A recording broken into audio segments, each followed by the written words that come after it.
I previously made a video about things I'll miss from Mexico.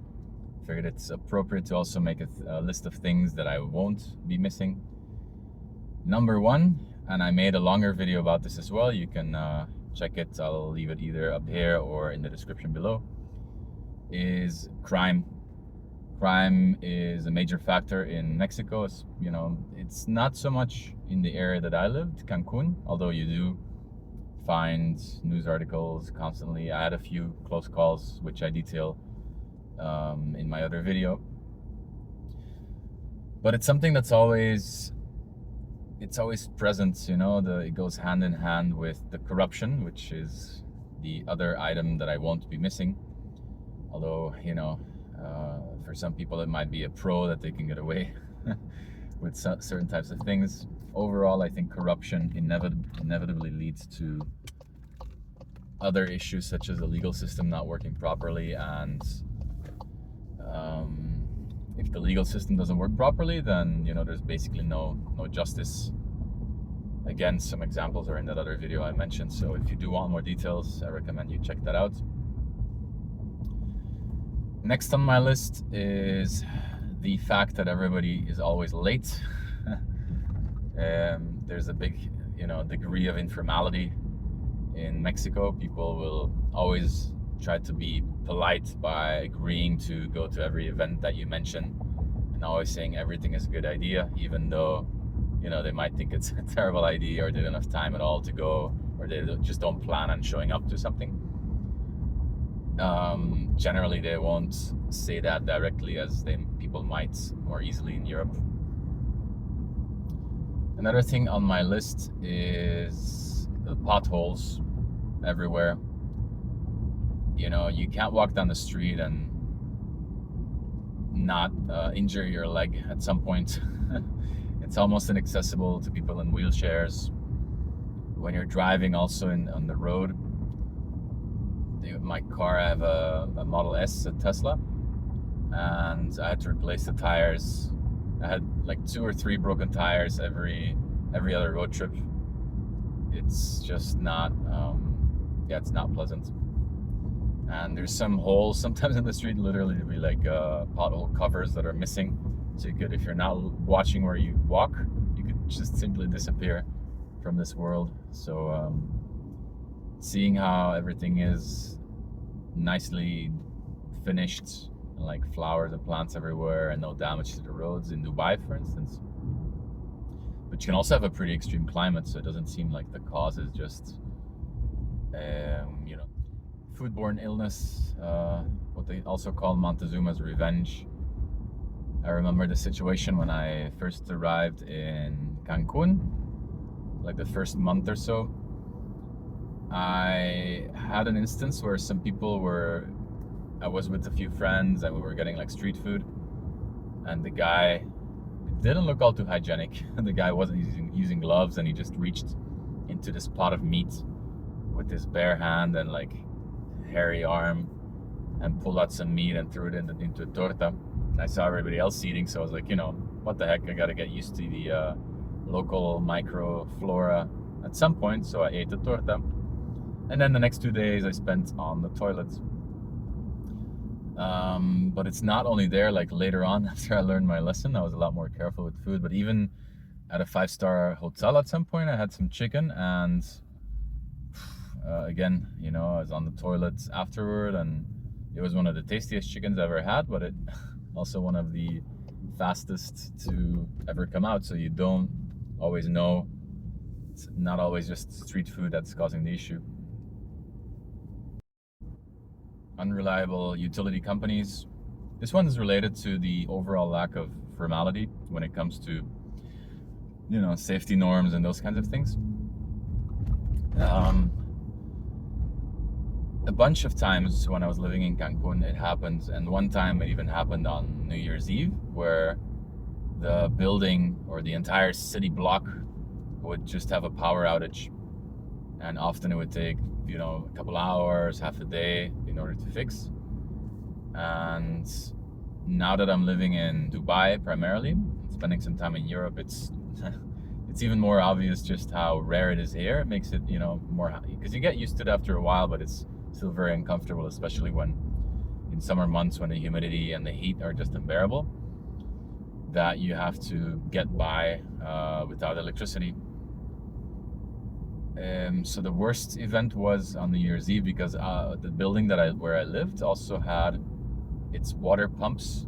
Are obviously they need electricity to function, so I had to bring up like garrafones, like big jugs of water, 7 flights of stairs, because guess what? The elevator, of course, there's no backup generator, so I had to use the stairs. And I was coming back from celebrating New Year's. A nice surprise. So yeah, it's more common than you might think. Same applies to the internet.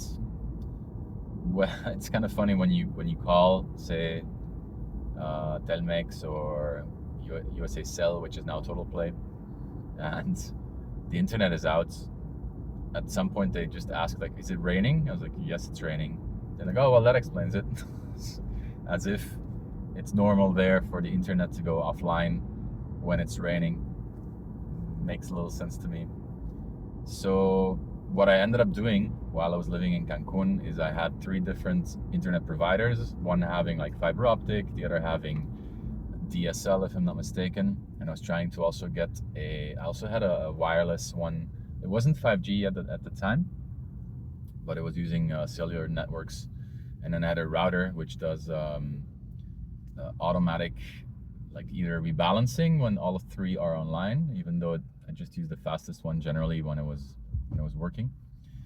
And it also does like a failover switch, so whenever your main one is offline, it'll switch to the next fastest ones, or a combination of the 2 slower ones, to make sure that you still have some internet. Because I worked online, so for me it was very important to not have significant amounts of downtime. People not knowing how to drive and people not respecting pedestrian crosswalks is another thing I will not be missing in Cancun. Coming from Europe, you're supposed to stop at where there's pedestrian crosswalks, which in Cancun nobody seems to do. And after a while, you kind of adjust to the way people drive there. So whenever I would come back to Europe, I would have to like switch back around. Like I would feel like not the most polite driver, because in Mexico you kind of have to, if you were to stop for a pedestrian crosswalk while everybody else is like speeding along, you might even create an even more dangerous situation where you stopped. There's another lane where they don't plan on stopping for pedestrians. They're supposed to just run across generally, unless there's traffic lights. They're supposed to sprint across whenever there's a dip in traffic coming through. And I almost got run over once on my birthday sometimes there's like 4 lanes, and then the directions will switch, like there's one this way, one that way, one this way, one that way. Avenida Tulum in Cancun is a good example of that. And out of instinct, I only looked one way, and I was coming from Malta, where people drive on the other side of the road. So I almost missed spotting a bus that came barreling down the road at breakneck speeds, way faster than seems safe. Same applies to vans. You'll often see like news about a van or something, turning over. And a big reason is that many people in Mexico, they got their driving license not by doing any test, but instead they just bribe whoever's in charge of issuing the licenses. And it's very organized, this system. When I went to get my driving license, I had one already from Malta, so I was just trading it in. But there were 2 lines. One was like the longer line, the official one. The other one was almost as long, but way faster. And they ask you when you come in, like, hey, do you want the fast service or the slow service? And apparently fast service just means that you don't have to take any tests. You just get like a license issued, and you pay, I can't recall if it was like 200 pesos, and they'll ask you like, hey, do you want like A, B, or C license? And you can basically just decide if you want to be able to drive large trucks legally as well, because they actually issue the legal licenses. It's the people that work at the, whatever the name is for the DMV in Mexico. They are able to put you into the system and get you a legal license, even though you never officially took a test. So that's that explains why there's so many accidents on the road, why people are such terrible drivers there. Something I definitely won't miss is the noise that you're sometimes subjected to in Mexican cities. Cancun is no exception. There's quiet areas, of course, but where I lived, I had the good fortune of a car alarm going off pretty much every single day for several years. And I don't know where it came from. It must have been some abandoned car in a garage nearby. I don't know. Like, I tried a few times to locate the source, but yeah. Besides that, there's also people honking. There's, stray dogs sometimes. There's vendors in the streets, or when they have political campaigns, sometimes they use like loudspeakers. So there's a bunch of unwanted noise. Speaking of the stray dogs, that's one more item. It often happens that it even occurred in Cancun, and more so in some smaller cities where you have these packs of stray dogs that'll chase after cars or chase after people. And yeah, it's quite the problem in some areas. Hurricanes, I won't be missing those, even though they're awe-inspiring, and in fact, being in one, can give you a sense of adrenaline, or it's quite the rush. But overall, I'd rather live in an area that's not prone to hurricanes because, first of all, they keep getting worse, it seems. They're starting earlier, they're getting stronger. If you live in a flood-prone area of Cancun, or say it's even worse. And if you have solar panels, it's not fun having to take them down every year. I was lucky that while I lived there, there's only been a few storms that warranted taking them down. But it's still a risk every year, and it's costly if you have a good amount of solar panels. It cuts into the earn back time to place them in the first place, and then you don't know when you should put them back, because there might be another storm during the hurricane season. There might be another one a couple of weeks later. For plumbing, that's not something that affected me once I moved to a more modern building. But when I first got to Cancun, I lived in a bit of an older apartment, and there were a few times when, while I was bulking, I was trying to gain weight, and my stools were pretty hefty. So sometimes the the toilet would not be equipped to properly handle my brown deposit.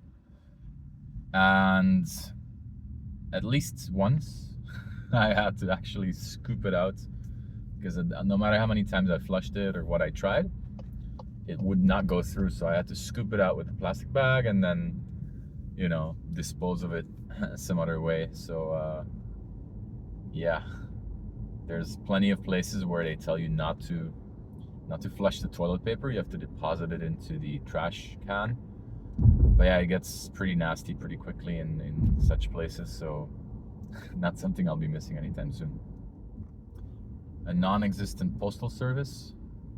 It happened quite a few times while I was living in Cancun that I couldn't get something delivered. For instance, one time my brother sent me a cake from Germany, and it was returned to him 4 months later. Of course, by then it turned into a large block of mold. And this is common in Cancun. There's like one postal office, or at least there was when I lived there. There's always long lines when you go there. You can't even rely on them when they can't make a delivery. Supposedly they come by, and then if they can't make the delivery for some reason, you're not around, they're supposed to leave a little note. Then you have to go stand in line at the postal office to try and get it. But more often than not, I would not even get a note and not be aware that something had been sent. So yeah, this is very common throughout Mexico, and Cancun is one of the bigger cities. Would expect it to be better organized, but it's really not. So if you ship anything to Mexico, make sure that it's sent with a private service like DHL or FedEx. Never rely on the Correos de Mexico. non-drinkable tap water. I've heard a few times that you're not supposed to, drink the water for sure, but that you also shouldn't even use the water for brushing your teeth. I used to do that. I don't know if I had any direct issues from it, but I've heard some reports about the water coming from the main lines itself being contaminated sometimes with bacteria from feces. So if you want to be safe, most people get like garrafones, like large jugs of water. You can get one of those like little electric pumps to make your life just a little bit easier. The quality of the water, even if you have, say, a well, some places have a well, but even then the quality is often poor because it's very hard. You have a lot of mineral deposits in the water. So unless you have like a big setup with all kinds of filters, it causes the shower heads and everything to clog up very, very quickly.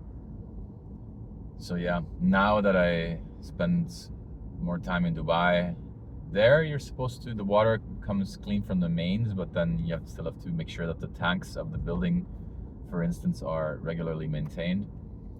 In Cancun, I wouldn't trust, whatever building you live in, unless you're the one checking up on the maintenance being done. I wouldn't rely on that taking place as often as it should. I recall seeing some photo of how our tank looked at some point, the one that distributed the water through the rest of the building. It was, yeah, not pretty. And in Europe, it's possible to just drink from the tap. Maybe you shouldn't do it because there's small amounts of chlorine in there. But overall, the fact that you just put it through a regular filter and it's good to use, whereas in Mexico you need like this advanced reverse osmosis filter if you're going to use tap water at all. Yeah, it's a big shift. If you'd also like to know the things I'll miss about Mexico, feel free to check out that video. Or if you want to see the exact situation in which, like the circumstances under which I left Mexico, there's another video for that. And with that, I'll leave you. If you like this video, please give it a like, if anything resonated with you. And I hope to see you again on this channel, so please subscribe, hit the notification bell. See you next time.